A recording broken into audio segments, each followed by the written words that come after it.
We'll now begin the push-up section. Ready? I'm ready. Begin. Let's get it. What's up, everybody, and welcome back to another episode of the Unbearable Podcast. And today, I'm giving my preseason preview on the NFC West. We're going to go from fourth to first, giving where I think each team's going to finish and their win range and why I think that. And yeah, so let's get straight into it. Starting off with the Arizona Cardinals, I have them finishing in fourth. I think their win range is from 3 to 6. I feel like that's where their win range is. I don't think this is going to be a very good team. They have Kyler Murray. I think he's just very overrated. I don't even think he's overrated anymore. He's just been very underwhelming. He's not a very good quarterback. He's fast, but other than that, I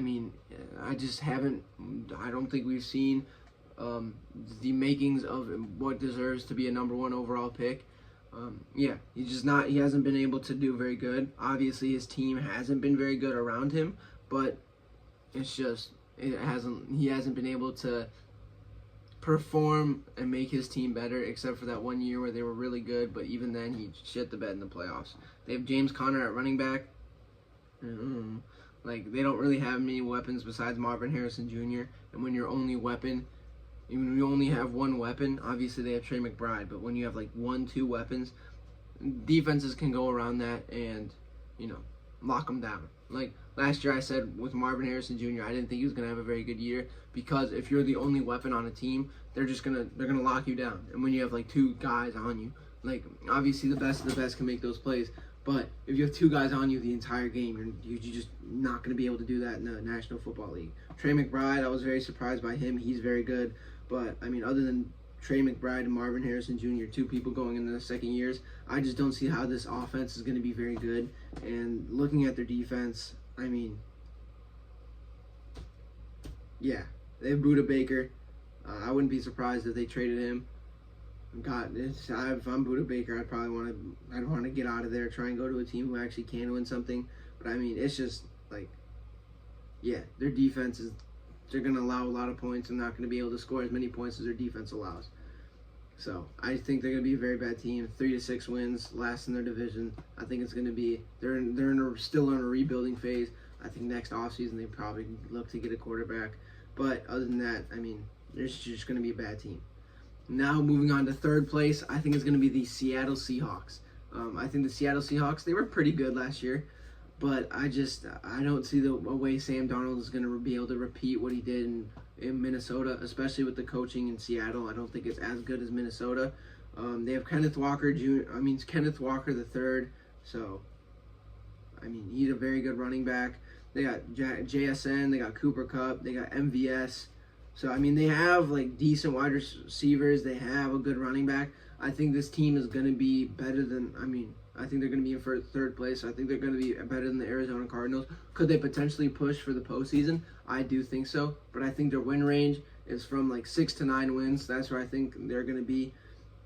I don't think they're going to be blowing anybody out, but I do think that they're going to be a solid team. They're going to be in a push for the playoffs when it comes to the end of the season. Do we see Jaden Milroe starting over Sam Darnold? I'm not sure. If we do, it's going to be in the later half of the season if Sam Darnold's not doing very good.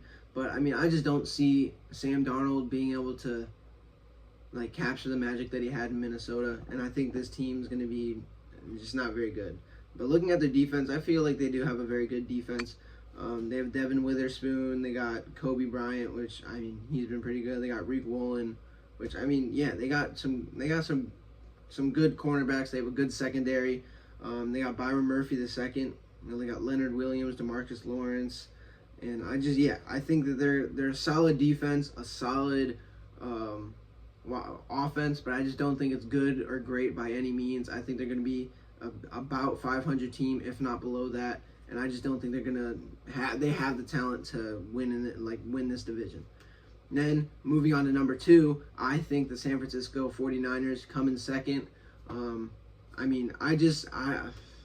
The San Francisco 49ers, just to be honest, don't scare me as much as they used to. When you used to hear the San Francisco 49ers, you're like, it's a good team. But now when you hear the San Francisco 49ers, you're like, all right, that's all right. They're just all right. You're not shaking in your boots when you hear the San Francisco 49ers. You're just like, all right, that's cool. Are they going to stay healthy? Probably not. They got Brock Purdy starting at quarterback, which I think He's definitely a solid quarterback. There's definitely a lot of worse options, but are there better options? Definitely. Like he's not like a. He's a good quarterback. He's not a great quarterback. Then Christian McCaffrey, great if he's healthy, but is he going to stay healthy? That's the big question. I think he'll probably have a bounce back year. I mean, last year. So I think my theory with Christian McCaffrey is he gets injured one year, has a great year again, then gets injured, great year, gets injured until he retires. To be honest with you, and I think this is going to be a very good year from Christian McCaffrey. I think he's going to carry a large load on the offense, which is going to lead to him getting banged up and then eventually getting injured. That's what I think is probably going to happen. Because when you look at their wide receiver corner, they got Brandon Ayuk. He's pretty solid. They got Jawan Jennings and Ricky Pearsall, which I haven't really seen a lot from either one of them. But I mean, Jawan Jennings, randomly when he's facing me in fantasy, he'll have an amazing week. So that's cool. So if you're facing him in fantasy, I'd be worried. But if not, then he's probably just going to do nothing. And then they have one of the best tight ends in the league, they got George Kittle. I feel like a lot of his greatness as a tight end gets overlooked because he is a very good blocking tight end, and sometimes this is a very run-heavy team, so people don't really see his numbers, so they're like, oh, wow, he's not really that good, but I think he's one of the best, if not the best tight ends in the league, and they have Kyle Juszczyk at fullback, which I don't know if he's still on the team. I'll have to see, but, I mean, this is definitely a very good offense. Their offense is going to be good, but I don't think it's going to be there every single week. Their defense, I feel like, is, it's their defense. I mean, they got Fred Warner, they got Nick Bosa. They have a lot of great talent on their defense. Secondary, don't really see a lot of people that are, like pretty much Fred Warner and Nick Bosa. So I think this isn't going to be a dominant 49ers defense like we have seen in the past years. So I think that's really going to be a detriment to them. And a lot of close games are going to be like, well, if our defense could have stepped up a little bit more, then we would have won these games. But I don't think that's going to happen. I think their win range is I think they're going to get 8 to 10 wins. I think they're going to be around 500. Then looking at the Rams, I think the Rams are going to be very good this year, to be honest. I think Matthew Stafford is going to be one of his last really good years, other than and then after this, not very good, but I think this is going to be his last year where he's a good quarterback. And then from this year on, I would think that the Rams would invest in a young quarterback to grow behind Matthew Stafford, because I think after this year it's going to slowly, if not fastly, that's not a word, but it's going to dip down. Kyron Williams, I think he's going to have a good year. They got Puka Nacua, Devontae Adams, Tutu Atwell. I mean, all very, or I don't know about Tutu Atwell. Tutu Atwell is pretty good, but I mean Devontae Adams and Puka Nacua, they're going to be elite, and that's what's going to be the driving force of this team. I think it's going to be a pass-heavy team, and then run. They'll still be able to kill you on the ground. So I just think this team's going to be very good. Tyler Higbee, a lot of people sleep on him. I think he's also going to be a weapon, but it's mainly going to be Puka Nacua and Devontae Adams connecting with Matthew Stafford to make this team run. And then looking at their defense, they got friggin' Jared Verse, which he had a very good year last year. They got, who was the other guy that I think it was Brandon Fisk. They both had very good years last year. And I mean, I just lagged right there. But yeah, but I think this is going to be an offensive heavy team. I think sometimes they're going to be like, wow, their defense got bailed out by their offense. I don't think their defense is going to win them many games, but I think their offense is what's going to make them a good team. And yeah, I think they're going to win this division, be a pretty good team, but once they get to the playoffs, probably get eliminated in the second, third round.